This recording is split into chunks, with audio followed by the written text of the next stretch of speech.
warahmatullahi wabarakatuh. Perkenalkan, saya Muharman Lubis sebagai dosen pengampu mata kuliah Digital Project Planning and Management, yang pada kesempatan kali ini kita akan ngebahas modul pertama terkait dengan Introduction to Project Management. Ini adalah mata kuliah yang diberikan ya kepada mahasiswa Magister Sistem Informasi pada peminatan Digital Governance.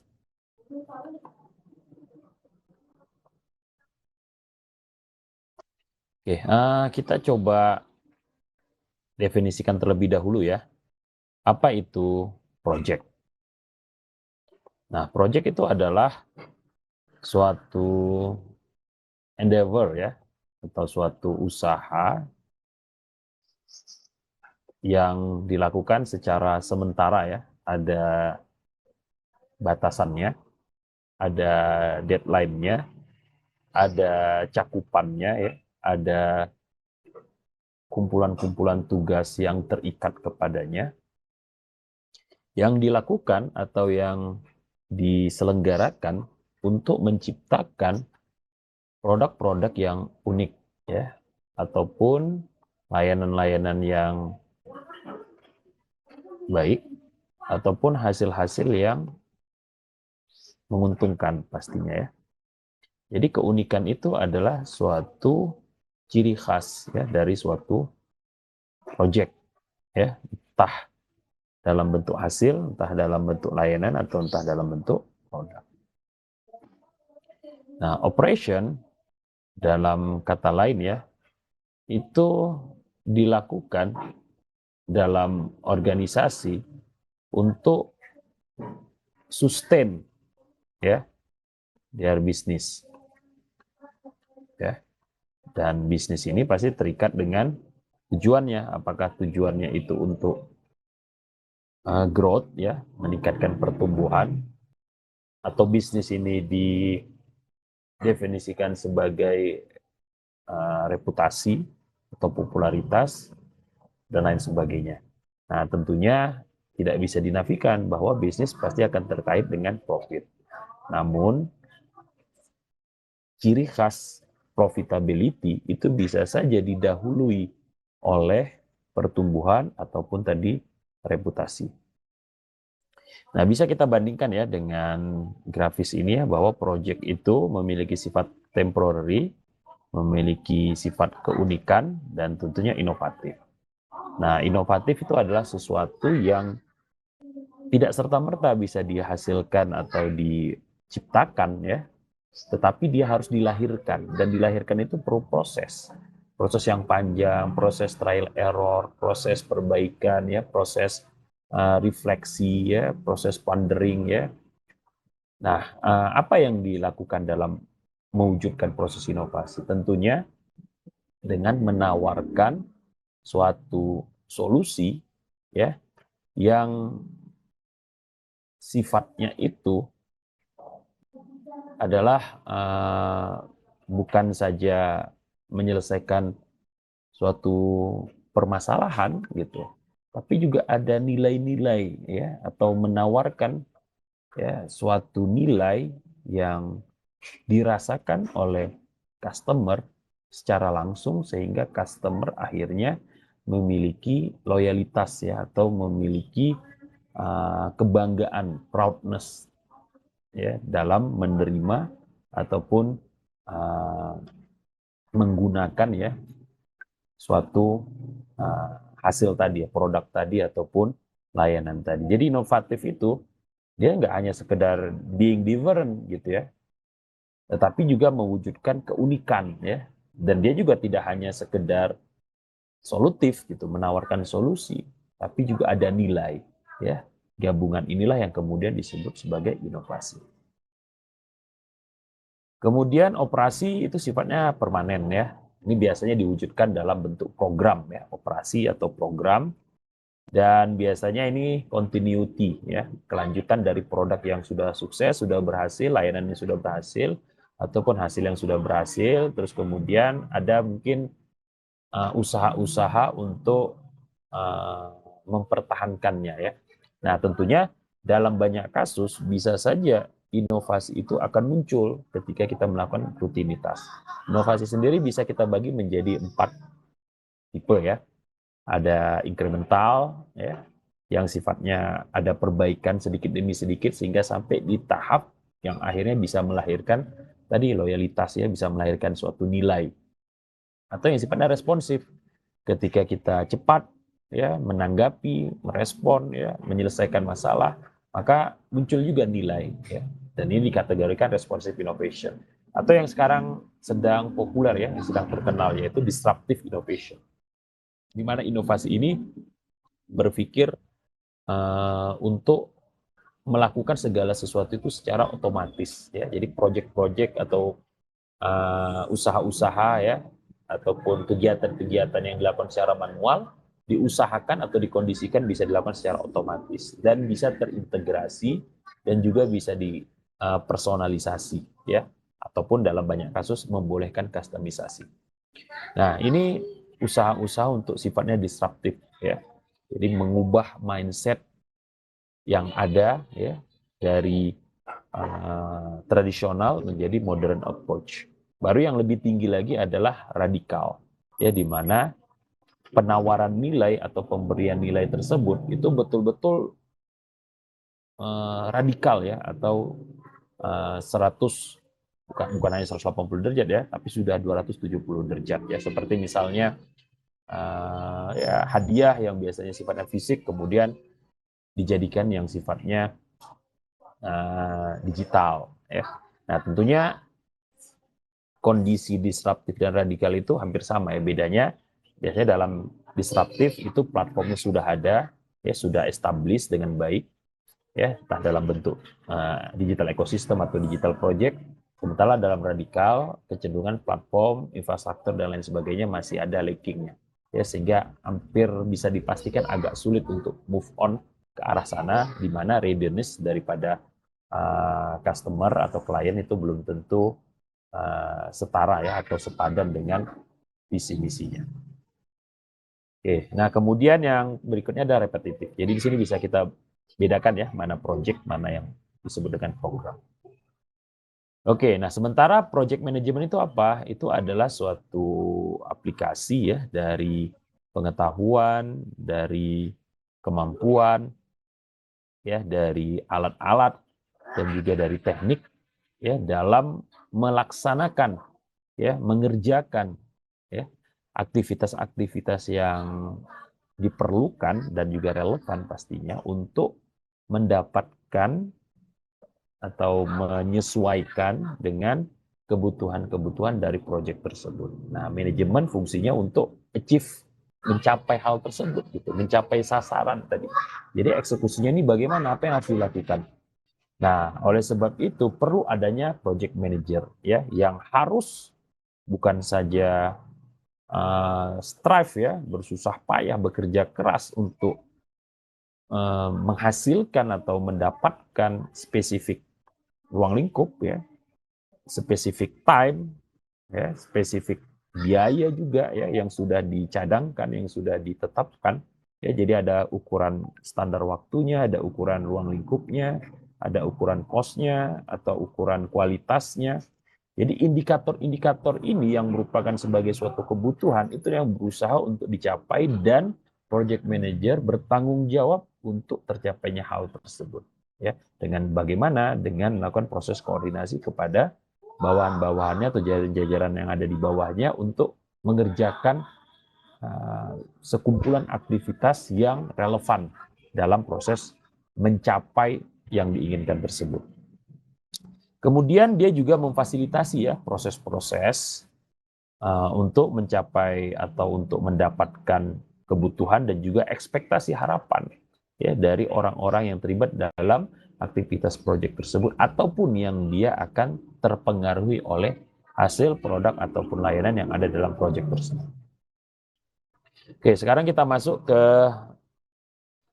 manajemen prinsip ya. Di sini kita coba gunakan yang paling populer ya, adalah Henry Fayol ya. Dia punya atau dia mengidentifikasikan ada 14 prinsip-prinsip dalam manajemen. Oke, yang pertama adalah division work ya. Manajer harus bisa membagi pekerjaan di antara orang-orang dalam grup tersebut ya. Dan ini bertujuan untuk menjamin ya agar usaha-usaha dan juga perhatian-perhatian akan difokuskan kepada porsi-porsi khusus, porsi-porsi spesial ya, porsi-porsi yang sudah ditentukan dalam pekerjaan tersebut. Jadi ada proses alokasi di sini, ada proses pembagian gitu. Siapa yang dapat kerja ini, siapa yang dapat kerja ini dan sebagainya. Walaupun di sini ada proses isolasi, tapi tidak serta-merta mereka bekerja secara sendiri, tetap pekerjaannya secara bersama-sama, di mana proses pelaporan itu harus dilakukan kepada manajer dan proses koordinasi itu bisa dilakukan antara sesama mereka atau juga bisa ke atas ya. Nah, outputnya itu dapat meningkatkan atau dapat ditingkatkan jika employee tersebut juga memiliki skill yang sesuai dengan apa yang dikerjakannya. Jadi kemampuan ini akan berbanding lurus ya dengan apa yang dikerjakan. Ya kalau di ahli statistik ya selayaknya atau sewajibnya semestinya dia juga mengerjakan hal-hal yang terkait dengan statistik. Kalau dia terkait dengan marketing, punya skill di marketing ya atau lulusan atau background dia marketing ya selayaknya mengerjakan hal-hal yang marketing. Walaupun tentu bisa saja dalam banyak kasus konsep-konsep ideal ini atau keadaan idealnya tidak terwujud ya. Jadi skillnya apa, kerjanya apa itu bisa saja terjadi. Nah, oleh sebab itu ya perlu ada usaha adjustment ya seperti melakukan pelatihan, seperti misalnya ada supervisi dan lain sebagainya. Nah, tentunya tujuan specialized tadi ya, spesialisasi tadi buat apa? Untuk become efisien dan juga supaya skill dia meningkat juga. Jadi nggak serta-merta kalau dia ahli terus kita nggak serahkan atau kita biarkan saja terus skillnya akan tetap seperti itu, enggak ya. Skill itu akan terasah sedikit demi sedikit, semakin tajam, semakin tajam, semakin bagus ya, semakin dalam ketika dibiasakan dan dimanfaatkan ya secara terus-menerus. Kemudian ada juga authority ya. Nah, Fayol di sini mendefinisikan authority sebagai right ya, hak untuk memberikan perintah dan juga kekuasaan untuk mewujudkan atau mendapatkan kepatuhan. Nah, ini otoritas. Dan manajer harus punya kekuasaan untuk give orders. Dan ini harus bisa dinyatakan dalam aturan-aturan yang berlaku. Dan tentunya ketika aturan itu sudah ditetapkan ya sebagai last resort untuk mencegah terjadinya konflik yang ada, maka harus ada juga reward and punishment. Kalau dilakukan atau diikuti perintah, apa rewardnya? Kalau dilanggar atau tidak diikuti perintah, apa hukumannya? Dan ini harus dijadikan hal yang seimbang untuk menumbuhkan awareness di tengah masyarakat, di tengah employee-nya ya. Jangan sampai employee bisa semaunya gitu, suka-suka saja gitu, terus tidak disiplin. Ini bisa berbahaya bagi pelaksanaan suatu proyek atau bahkan dalam program ya rutinitas sehari. Dan juga harus diingat ya bahwa with authority comes responsibility. Jadi bagi manajer yang punya kekuasaan tadi dalam memberikan perintah dan harus dipatuhi, dia juga harus bertanggung jawab ya, auditable. Maknanya apa? Maknanya memang yang diperintahkannya itu bukan untuk kepentingan diri dia sendiri, tetapi untuk kepentingan perusahaan organisasi. Ya, jadi yang diperintahnya atau yang dipaksakan harus dikerjakan kepada bawahan-bawahan dan juga harus dirinya juga ya, itu untuk kepentingan bersama ya, untuk kepentingan gimana caranya mendapatkan perbaikan-perbaikan, kemajuan-kemajuan yang akan dinikmati oleh semua, terutama dari sisi perusahaan dan organisasi. Kemudian disiplin ya. Nah, disiplin ini sangat esensial ya untuk maintain ya performance pastinya ya. Bagaimanapun metode yang digunakan ya itu akan berbeda-beda ya, seyogyanya atau semestinya perusahaan yang sukses adalah yang dia melakukannya segera atau secara baik ya, itu sudah hal yang biasa. Dan tentunya tidak mesti suatu pegawai itu mengerahkan seluruh kekuatannya di sepanjang masa. Jadi harusnya common effort gitu. Jangan berlebihan, karena kalau berlebihan itu tentunya tidak semuanya bisa atau tidak sanggup ya, seperti misalnya kerja lembur terus ya yang harusnya pulang jam 4 misalnya 4 sore, tapi dipaksakan dengan tugasnya sampai jam 7, jam 8, jam 10 malam dan seterusnya. Tentunya ini sangat berbahaya ya. Di mana kalau extra effort itu harusnya perusahaan juga mengapresiasi. Jadi kecenderungannya tidak balance, di mana perusahaan atau organisasi mengharapkan hasil yang lebih, tapi mereka tidak bisa memberikan sesuatu yang lebih juga kepada karyawan atau anak buahnya. Nah, tentunya untuk hal-hal yang common ini seperti datang tepat waktu, keluar tepat waktu, terus kemudian penyerahan atau deliverable itu tepat waktu, on track dan sebagainya. Nah, kalau tidak dilakukan atau dilanggar, nah tentu harusnya ada penalti atau hukuman ya. Berikutnya adalah unity of command ya. Nah, tentunya terbaik ya atau sangat baik bagi pegawai untuk memiliki supervision. Jadi ada hierarki di atasnya ya yang mengendalikan, memonitoring dan juga mengarahkan untuk memastikan bahwa yang dikerjakannya itu telah tepat, sesuai dan juga pastinya akurat dan benar. Kemudian ada juga unity ya, kesatuan. Kalau tadi kita terkait dengan command ya, instruksinya, ada juga direction. Nah, tim itu harus punya tujuan yang sama dan mereka bekerja, bergerak di bawah direction ya, arahan daripada manajer. Dan tentunya harus digunakan satu plan saja. Jadi jangan banyak plan. Nah, ini harus didiskusikan terlebih dahulu untuk mencegah jangan sampai ya semua ide itu diakomodasi, enggak gitu. Jadi ada kalanya ide itu harus kita buang jauh-jauh, entah dengan memprioritaskan yang lebih utama ataupun bahkan kita throw it away gitu karena tidak realis pada saat tersebut ya, di mana misalnya budget tidak cukup, skill tidak ada dan lain sebagainya. Dan ini harus dikoordinasikan ya dengan properly, di mana tentunya tadi ya ada satu plan, satu rencana saja tidak lebih. Dan unity of direction ini bermakna bahwa seluruh firm itu akan berpindah atau akan masuk ya atau akan mencapai ya dalam arah yang sama. Ya. Jadi drivernya harus paham hal ini ya, triggernya dan lain sebagainya. Ya. Jadi satu, ketika kita misalnya mau mencapai satu ini ya semuanya ikut serta berpartisipasi, engage ya untuk mencapai, untuk mendapatkannya. Kemudian ada juga subordination ya dari individual interest to general interest. Jadi yang spesifik ke yang umum ya. Jadi harus disamakan visinya ya. Nah, interest dari pegawai itu harusnya tidak pernah ya diberikan lebih penting daripada interest of group. Jadi interest group itu harusnya menjadi tujuan utama bagi setiap individu, bagi setiap pegawai. Ketika kamu sudah masuk ke suatu organisasi, ke suatu perusahaan, mau tidak mau ya kamu harus mendahulukan interest of group dibandingkan interest of yourself.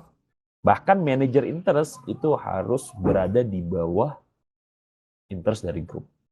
Ya, dan interest dari grup itu adalah turunan dari visi misi ya, kemudian goals dan juga objektif dari perusahaan atau organisasi. Kemudian ada juga